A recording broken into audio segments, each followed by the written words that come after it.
L-apparat li qed jaħdmu fuq it-tim ta' tobba Spanjoli huwa magħruf bħala cervical pessary. Dan huwa strument żgħir tal-plastik jew silikon li jitpoġġa fl-oqn tal-utru. Din il-proċedura sempliċi mistennija li tnaqqas il-possibilità li jkun hemm twelid prematur f'nisa li għandhom l-ikbar riskju.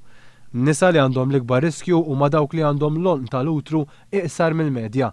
Fl-esperiment li sar fuq grupp ta' nisa f'Barcellona ħareġ li dawk li użaw dan l-apparat naqsu l-possibilità ta' twelid prematur b'20%.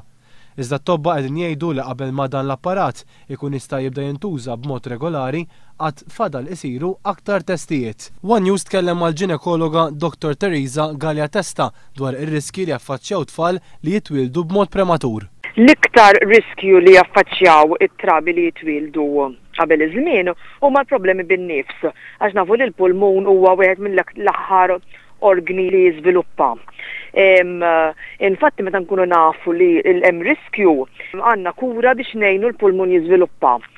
Mbagħad ovvjament għandhom il-problema li dawn il-babies ikunu very low birth weight, allura għandhom riskju ta' infections u ma jkollhomx reżistenza. Għandhom riskju wkoll li jkollhom bleeding, pereżempju ġili jibblidjaw fil-moħħ. Madwar id-dinja aktar minn 13 miljun tarbija jitwildu b'mod prematur kull sena, fosthom anke trabi f'Malta. Statistika uffiċjali li tieħu mis-sena 2000 sal-2009 turi li fuq medda ta' 10 snin f'pajjiżna kellna ma' 3000 każ ta' twelid prematur. Jiġifieri medja ta' 300 tarbija li twildet qabel żmienha kull sena.